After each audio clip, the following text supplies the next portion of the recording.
적실하게 긴장감을 가지고 지금이 어느 때인가, 종말이 올 것인데 그 종말에 나는 어떻게 될 것인가, 종말을 우리가 어떻게 대비해야 될 것인가, 그런 생각을 가지고 사시는지 모르겠어요.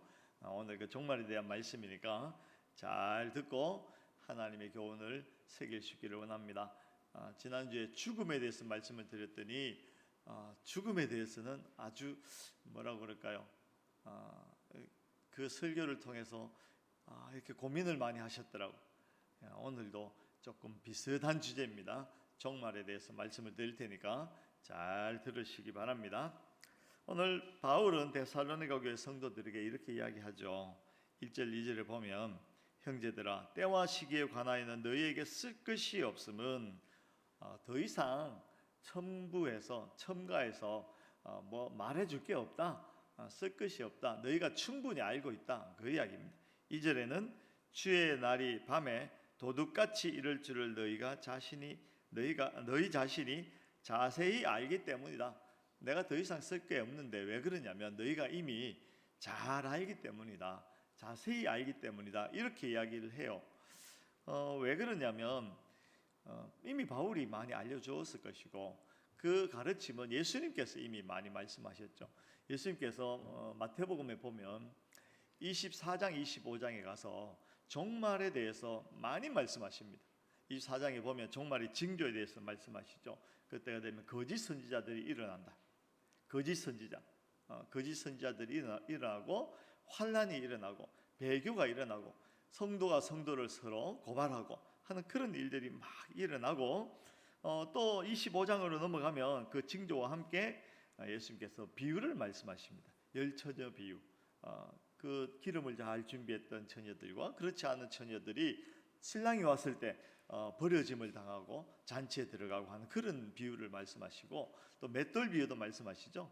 두 사람 맷돌을 잘 갈고 있었는데 갑자기 이제 주님이 오셔가지고 한 사람은 들림을 받고 한 사람은 버려짐을 받는다, 이런 비유도 말씀하시고 양과 염소, 양은 하나님께서 양은 그 천국으로, 염소는 지옥으로 이렇게 나누신다, 그런 비유를 많이 말씀하셔서 이 종말에 대해서 예수님께서 이미 많은 가르침을 하셨고 그걸 또 바울이 이제 배워서 그 데살로니가 성도들에게 이미 많이 알려줬기 때문에 이야기합니다. 내가 더 쓸 것이 없다. 왜냐하면 너희가 잘 알고 있다. 우리도 한번 생각을 해봐야 돼요. 우리도 종말에 대해서 예수 그리스도를 믿어 구원 얻는다는 것처럼 종말에 대해서 잘 알고 있어야 돼요. 왜냐하면 우리의 신앙의 종착점은 이 땅이 아닙니다. 죽음이 결론이 아닌 것처럼 성도에게 있어서 죽음은 과정일 뿐이고 우리의 목적지는 이 땅이 아니라 영원한 세계이기 때문에 그 영원의 세계로 이어지는 종말에 대해서 우리가 잘 이해를 하지 못한다면 이제 신앙을 잘 이해하지 못하는 것이죠. 놀라운 그 결과, 그 설문조사가 있어요. 설문조사를 했더니 이 신앙생활하는 사람들, 크리스찬들 중에 한 반 정도는 내세에 대해서 잘 모른대요. 정말 죽음 이후의 세계에 대해서 잘 모르겠다, 이렇게 대답을 했답니다. 이 참 놀라운 일이죠. 여러 가지 면에서 잘 가르치지 않았기 때문이기도 하고 또 우리가 신앙생활을 한다는 것을 그저 이 땅에서 잘 사는 것 정도로 생각을 하고 있기 때문에 크리스찬이면서도 궁극적인 것에 대해서, 영혼에 대해서 모른다라고 대답을 했던 것이죠. 여러분, 우리는 그러면 안 될 것입니다. 우리는 바울이 데살로니가 교회 성도들에게 이야기한 것처럼 잘 안다, 너희가 잘 알고 있구나, 더 이상 내가 할 말이 없다 라고 하는 정도로 종말에 대해서 잘 이해를 하고 있어야 됩니다. 왜냐하면 나중에 말씀드리겠지만 종말을 어떻게 이해하느냐에 따라서 오늘을 사는 태도가 달라져요. 그러니까 잘 이해를 할 수 있기를 원합니다. 예수님께서 마태복음에 24장, 25장 그렇게 종말에 대해서 말씀하시면서 우리에게 무엇을 이야기하냐면 마태복음 24장 42절을 보면 그러므로 깨어있으라. 그러므로 깨어있으라. 종말에 대해서 그냥 눈 감고 그냥 이 땅이 전부인 것처럼 사는 그런 어리석은 자가 되지 말고 정신 차리고 깨어있으라, 이렇게 말씀하십니다. 그리고 24장 50절에 보면 왜냐하면 생각하지 않은 날 알지 못하는 시각에 오시기 때문에, 그러므로 깨어 있으라. 25장 13절에도 똑같이 말씀하십니다. 그런즉 깨어 있으라. 깨어 있으라. 오늘 본문 2절 3절을 보면요, 종말에 대해서 어떻게 말씀하신지 한번 보시겠습니다.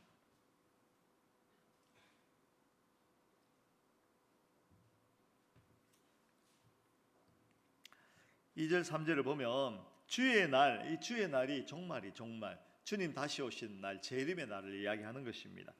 주의 날이 밤에 도둑같이 이를 줄을 너희 자신이 자세히 알기 때문이라.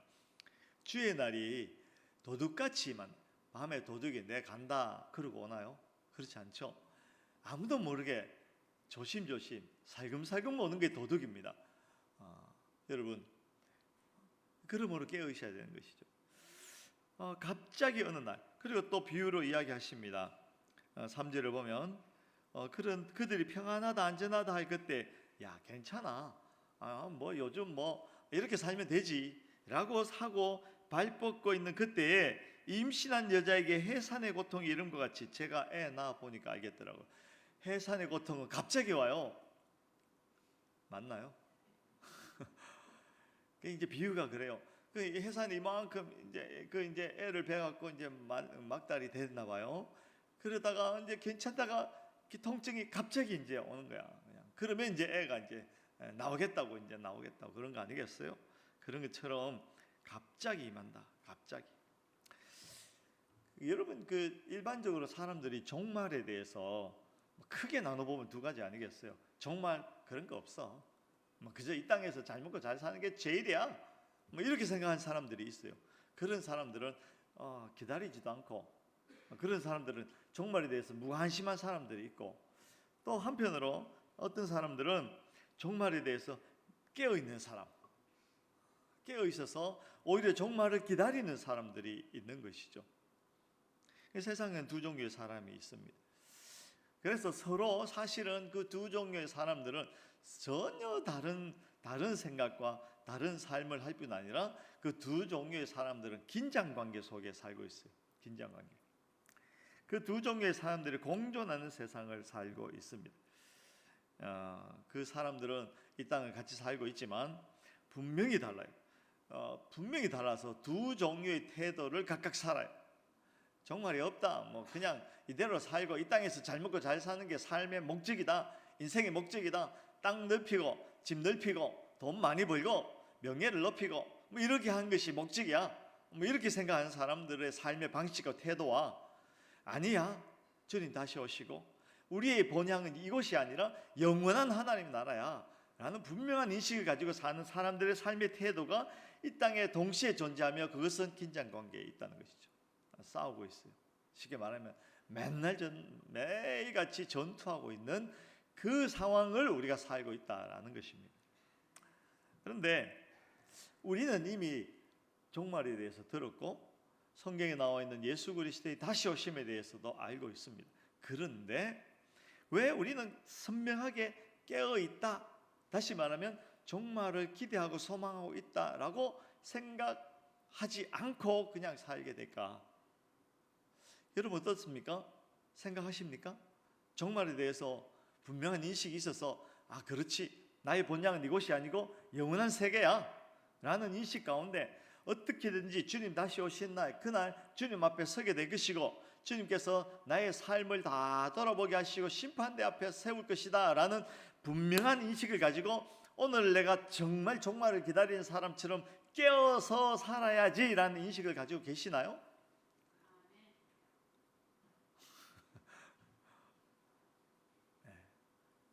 조용히 자신을 돌아봐야 돼요.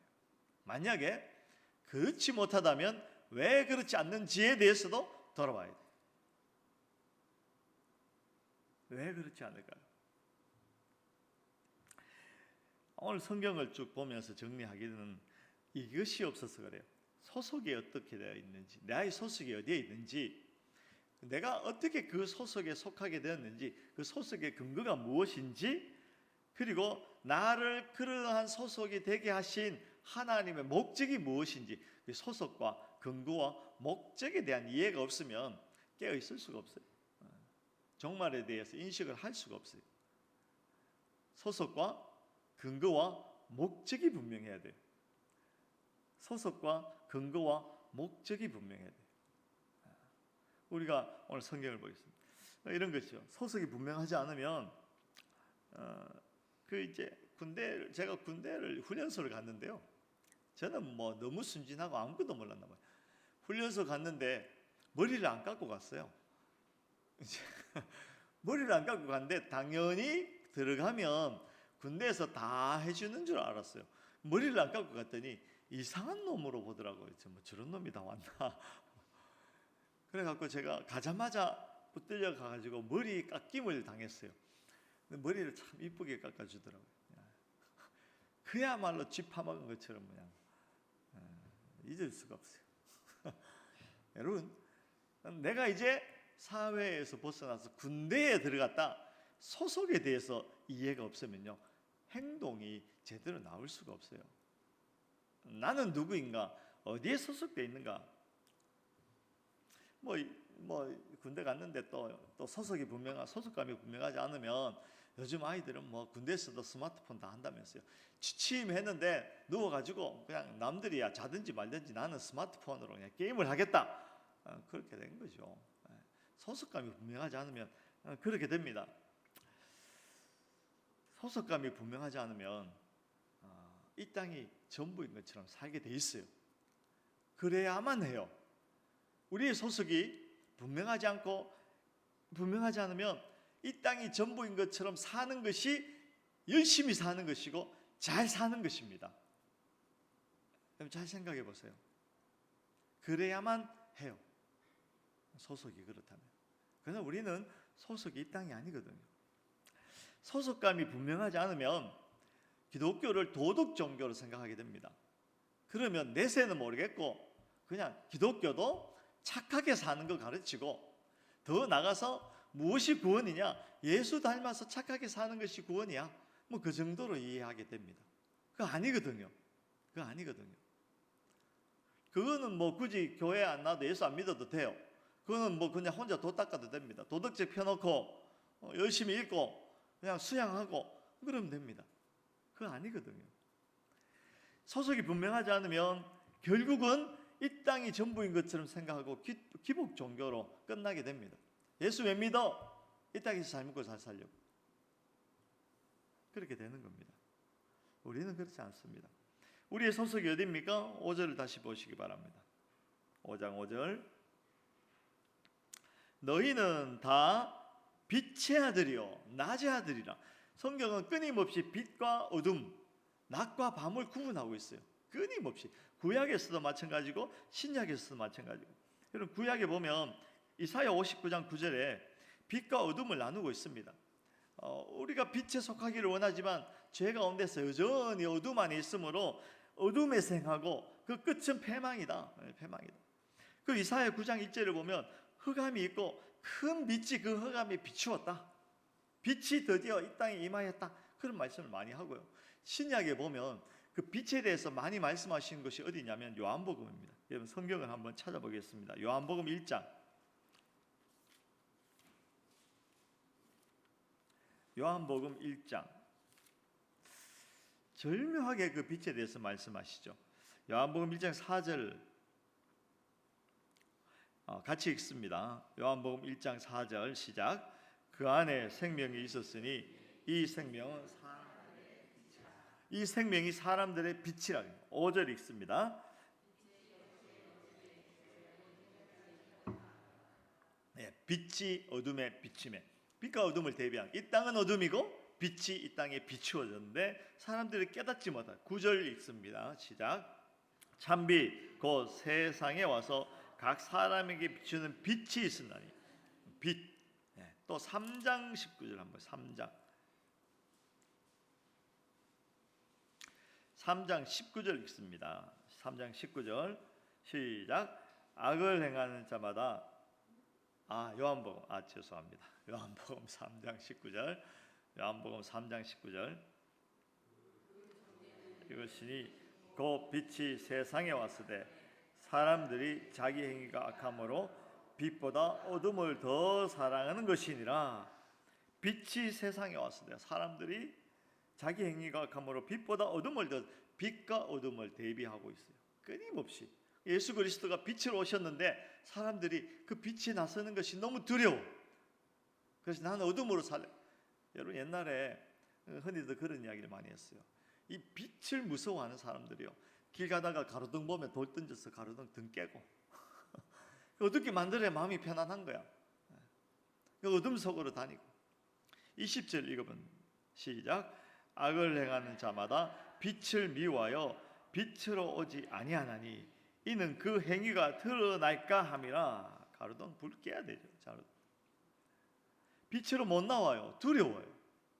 그래서 빛과 어둠은 항상, 이 땅은 어둠이고 예수님께서 빛으로 오셔서 사람들에게 빛을 비췄는데 어떤 사람은 그 빛에서 그냥 피하려고 도망가고 어둠으로, 어떤 사람은 그 빛 안으로, 빛을 맞이하고 그 빛 안으로. 여러분 어떻습니까? 예수 그리스도 그 빛이 나에게 쫙 비춰지는 그것을 기뻐하고, 그런 사람을 오늘 성경은 빛 안에 있는 자다, 빛의 아들이다, 이렇게 표현을 합니다. 우리의 소속이 어디입니까? 이 어둠 속에 살다가 예수께서 빛으로 오셔서 우리를 비춤으로 우리는 드디어 이 빛의 자녀가 된 것입니다. 저와 여러분들은 예수 그리스도로 말미암아 빛 안으로 들어간 빛의 자녀입니다. 빛을 두려워하지 마시고 빛 안으로 들어가셔서 빛이 나에게 비춰지는 것을 기뻐하시기 바랍니다. 소속이 바뀐 겁니다. 소속이. 그렇게 우리가 소속이 바뀌었다는 것을 여러분 깊이 인식하고 기억하시기 바랍니다. 소속이 바뀌었어요. 소속이. 예수 믿는다는 것은 소속이 바뀐 것입니다. 그저 교회 왔다 갔다 하고 예배 자리에 앉았다 가고 이것이 아니라 내 근본적인 소속이 바뀌었다라는 것을 여러분 매일 확인하고 또 확인하시기 바랍니다. 그런 사람들의 특징이 뭐냐면 더 이상 종말을 두려워하지 않습니다. 빛이 나에게 오는 것, 빛이 다시 나에게 오는 것, 예수 그리스도께서 재림하셔서 재림하신 그때 모든 사람들이 하나님의 심판대 앞에 서게 되고 그 심판대에서 양과 염소로 갈려지게 되고 천국과 지옥으로 나눠지게 되는 그 순간을 전혀 두려워하지 않아요. 소속이 바뀐 사람들은 두려워하기보다는 기대합니다. 소망합니다. 아멘 주 예수여 오시옵소서, 마라나타 소망하게 돼 있어요. 그러지 못하면 피하고 숨고 그래야 되는 거죠. 그것이 두려움이 아니라 소망으로, 기대로 바뀌게 되는 그러한 일이 일어나게 되는 것입니다. 소속이 바뀐 겁니다. 어떻게 소속이 바뀌었습니까? 근거가 무엇이냐면 오늘 데살로니가전서 5장 9절 말씀에 하나님이 우리를 세우시면 노하심에 이르게 하심이 아니요 오직 우리 주 예수 그리스도로 말미암아 구원을 받게 하려 하심이라. 우리 주 예수 그리스도로 말미암아 소속이 바뀐 것입니다. 10절 예수께서 우리를 위하여 죽으사, 예수 그리스도께서 우리를 위하여 십자가에서 대속 죽음을 당하심으로 우리가 어둠에서 빛으로 옮겨진 것입니다. 사망에서 생명으로 옮겨진 것입니다. 그것이 분명한 우리의 소속이 바뀌어진 근거이죠. 근데 우리는 이런 질문 앞에 무너집니다. 사람들이 흔히들 우리에게 이렇게 이야기하죠. 야, 네가 하는 짓을 보니까 네가 구원받았다고? 네가 빛의 자녀라고? 말이 돼? 우리는 그런 질문을 받으면, 그런 조롱을 받으면 어떻게 합니까? 다시 무너지기 시작합니다. 그러게 내가 생각해도 내가 얼마나 죄된 인생이고 아무리 빛의 자녀들처럼 살려고 내 마음속에 미움을 털어내고 사랑으로 가득 채우고 가난하고 억눌린 사람들을 도와주고자 하는 긍휼한 마음으로 채우고 그렇게 살고자 하는 마음은 있지만 원은 있는데 이 몸이 말을 안 듣고 미움이 떨쳐지지 않고 그런 나를 발견하는데 내가 어떻게 구원받았을까? 너는 구원받은 자가 아니야 라는 그런 조롱을 받으면 필시 사람들은 대부분 무너지더라고요. 그때 이걸 기억하시라는 겁니다. 여러분 한번 돌이켜서 생각해 보시기 바랍니다. 그런 무능한 자이기 때문에 예수 그리스도의 은혜로만 구원을 얻을 수 있는 것입니다. 그는 절대 무능한 자이기 때문에 어떤 선도, 하나님께서 원하시는 그 수준의 일을 어떤 선도 행할 수 없기 때문에, 그렇기 때문에 예수 그리스도로만이 내가 구원 얻을 수 있는 것입니다. 그것이죠. 그래서 누가 나에게 와서 야, 네 하는 꼬라지 보니까 네가 구원받았다고? 야, 웃기는 소리 하지 마. 그러면 어떻게 대답해야 될까요? 그래, 맞아. 내 수준은 그거야. 나는 그것밖에 할 수가 없어. 그래서 예수님께서 날 위해 죽으셨고 오직 나는 예수 그리스도의 은혜로 구원 얻은 것이야. 너도 예수입니다. 너도 예수입니다. 그래야 되는 것입니다. 성경에 저는 이 말씀을 참 좋아해요. 내가 너를 지명하여 불렀나니 너는 내 것이라. 야곱에게 하신 말, 하나님께서 내가 너를 지명하여 불렀나니 너는 내 것이다. 너는 내 것이다. 근데 그 야곱을 하나님께서 어떻게 부른 줄 아세요? 지렁이 같은 너 야곱아. 여러분, 우리 인생들은 다 지렁이. 하나님 앞에서, 사람 앞에서 내세울 만한 것이 아무것도 없어요. 어떤 선함도 내세울 수 없어요. 그 실력으로 우리가 구원을 얻을 수 있다? 어림없는 것입니다. 오직 예수 그리스도의 은혜로. 사람들에게 자꾸 우리는 나의 구원의 근거를 나의 내적 변화로 자꾸 이야기하려고 해요. 내가 이렇게 변했고, 내가 이렇게 변해서 이런 선을 행했고, 자, 그런 거, 내가 이런 봉사를 했고, 내가 또 이렇게 했고, 나는 이렇게 변했어. 그런 이야기 자꾸 하는데, 여러분, 그런 내적 체험, 그게 불필요한 건 아니지만, 그것으로는 그것으로는 우리의 구원을 살 수가 없어요. 내적 체험, 내적 변화보다 더 확실하게 중요한 것은 외적 진리입니다. 하나님께서 말씀하신 예수를 믿으라, 그리하면 너와 내 집이 구원을 얻으리라는 외적 진리입니다. 그 진리를 따라서 우리가 구원 얻게 된 것이죠. 내 소속이 바뀌게 된 것입니다. 근데 자꾸 내적인 체험, 그걸 자꾸 헤아려 보면 우리는 초라해질 수밖에 없어요. 시험에 들 수밖에 없어요. 무너질 수밖에 없죠. 그러므로 외적 진리에 대해서 선명하게 보시기 바랍니다. 그리고 오늘 9절 말씀을 보면 우리의 소속을 바꿔놓으신 목적이 있죠. 9절, 데살로니가 5장 9절 같이 읽어봅니다. 시작. 하나님이 우리를 세우심은 노하심에 이르게 하심이 아니요 구원을 받게 하려 하심이라. 아멘. 무엇 하지 않고 노하심에 멸망하지 않고 영원한 사망에 떨어지지 않고 무엇 하기 위해서? 구원을 받게 하기 위함이라. 목적은, 우리의 소속을 바꿔놓으신 목적은 구원에 이르게 하기 위함이 목적이라는 것입니다. 와서 8장 30절에 또 미리 정하신 그들을 또한 부르시고 부르신 그들을 또한 의롭다 하시고 의롭다 하신 그들을 또한 영화롭게 하셨느니라. 우리를 향한 하나님의 놀라운 계획이죠. 여러분, 저는요 성경을 구약에 이렇게 볼 때마다, 생각할 때마다 참 신통하고 감사한 게 있어요. 아브라함을 왜 부르신 줄 아세요? 하나님께서 아브라함을 불렀어요. 아브라함을 왜 불렀을까요? 바로 나를 구원하기 위해서 아브라함을 불렀어요. 그 옛날에 하나님께서 아브라함 부르시고 아브라함을 끌고 나가고 아브라함의 그 많은 후손들을 다 하나님께서 열심을 다해서 그 일을 이루어 가신 그 목적이, 유일한 목적이 나를 구원하기 위하여서다라는 것을 생각하면요, 구약의 말씀을 읽을 때 짜릿해요. 그렇구나. 정말 나는 하나님의 열심으로 구속함을 얻었구나. 하나님께서 나 하나, 지렁이 같은 나를 구원하시려고 그렇게 열심을 다하셨구나. 이런 생각하면 얼마나 감사하고 짜릿한지 몰라요. 하나님의 열심. 하나님께서는요 그렇게 하셔서 우리를 구원에 이르게 하시려는 것이 목적이라는 목적. 하나님의 목적이 거기 있어요. 물론 이 땅을 살면서 동행하심으로 하나님께서 우리의 평안도 주시고 하나님께서 우리의 필요를 따라서 일용할 양식도 주시죠. 그러나 그것은 궁극적인 목적이 아닌데 우리가 자꾸 거기에 눈을 그냥 맞추고 그것이 전부인 것처럼 그건 기독교가 아닙니다. 그래서 제가 흔히도 그런 말을 하죠. 잘 먹고 잘 살다가 지옥 갈래요? 아니면 못 먹고 못 살다가 천국 갈래요? 그랬더니 누가 그러더라고요. 잘 먹고 잘 살다가 천국 갈래요? 물론 그러면 좋겠지.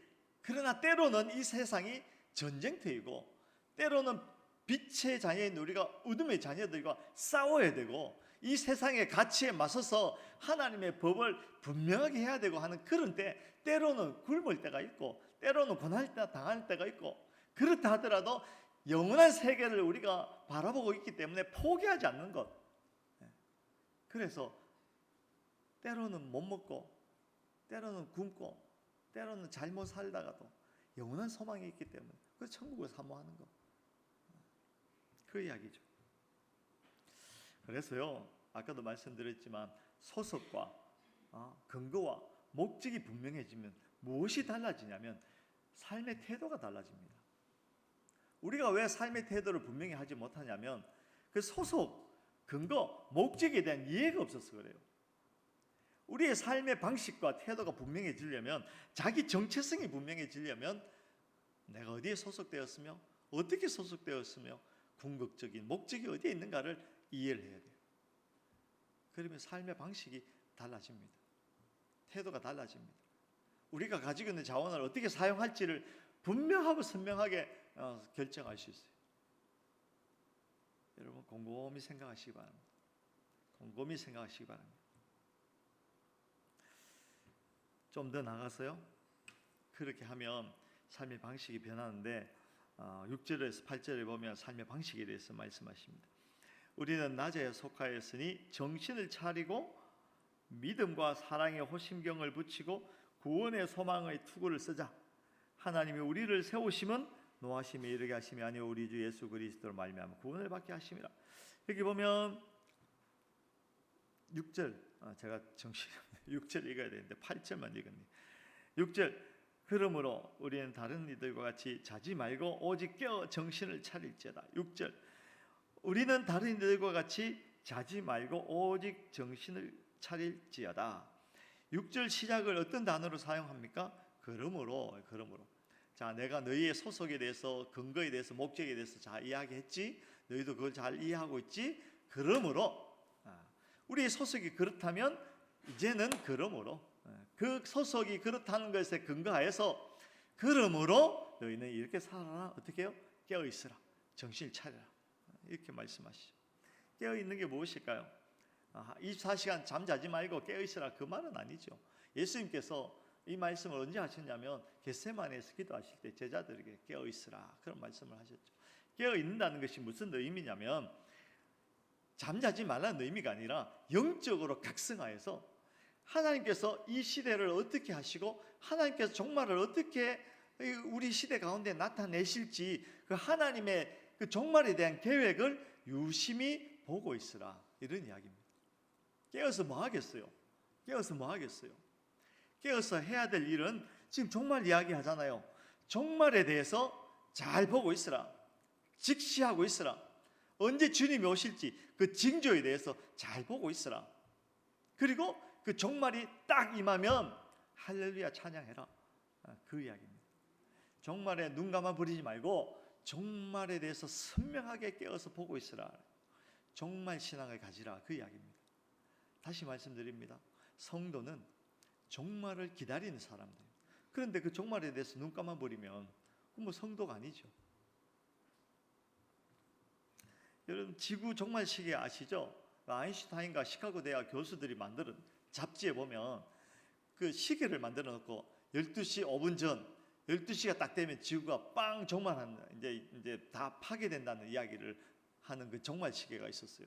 그 왜 만들었냐면 핵폭탄 만들고 나서 이 핵이 지구를 멸망시킬 수 있겠구나.